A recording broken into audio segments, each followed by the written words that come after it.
in his eyes, mostly. He's scared this time, I say to Jimmy. You mean he wasn't scared last time of living out his days in a federal prison? Last time he had us, I say.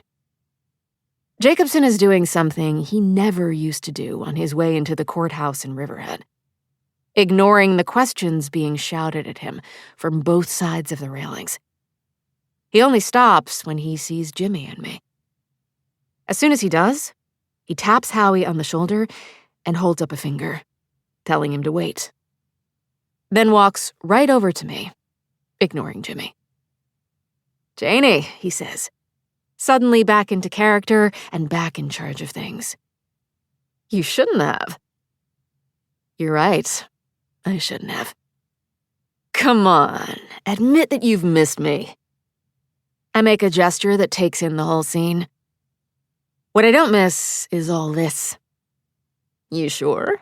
He says. Like they say, Rob, another fine mess. I'm innocent. Tell it to your new judge.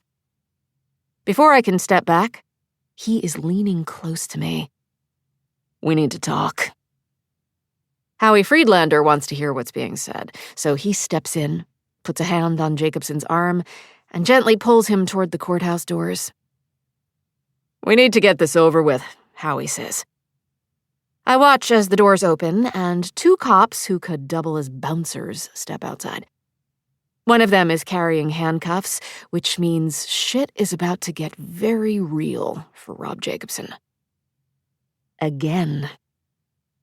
Before they put the cuffs on him, he turns around and looks back, his eyes suddenly pleading with me.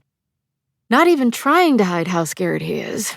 Jacobson puts one of his free hands, while they still are free, to his ear and mouths as if into a phone, "Call me." Then, as if he's silently shouting at me, he mouths one last word. Please. Then the cuffs go on him, and the doors open back up, and he's gone. Jimmy sees me staring in Jacobson's direction. Maybe he can see in my eyes that I didn't just tell Jacobson the whole truth. I don't miss scenes like this. That is the truth. But I do want to be inside the courthouse, breathing that air again, instead of being out here, like I'm on the sidelines at the big game. Why do you look like you've got a hook in your mouth? Jimmy asks. Probably because I do. 2. It doesn't take long for my friends in the media to move right in on me after Jacobson is inside the courthouse. Let's get out of here, Jimmy says as he sees them coming. I grin at him. And why would we want to do something like that? It's worth pointing out here that for me to get more FaceTime on cable news than I did during Jacobson's first trial, I'd have to be involved in a juicy sex scandal. I wish. From behind one of the cameras, I hear, Do you think he's going to get away with it again, Jane? Are you implying that he got away with something when I was the one representing him? Just asking you what you think. The jury spoke, I say, almost as eloquently as I so often did during that trial.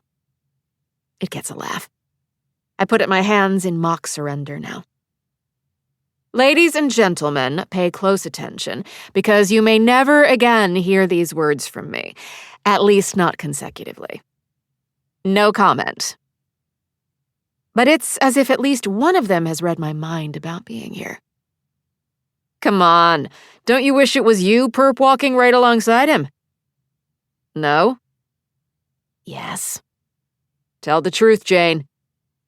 You can't handle the truth, I growl. It gets another decent laugh, if only from fans of A Few Good Men. I tell them not to forget to tip their waiters, and Jimmy and I start walking down the steps. We're only halfway down to the street when I see a guy in a hoodie staring up at me from the sidewalk, about 50 yards away, giving me, in words that Jimmy taught me from his cop days, the hard eye. Jimmy is still walking, not realizing right away that I've stopped, as the guy in the hoodie extends his arm, cocks his thumb and index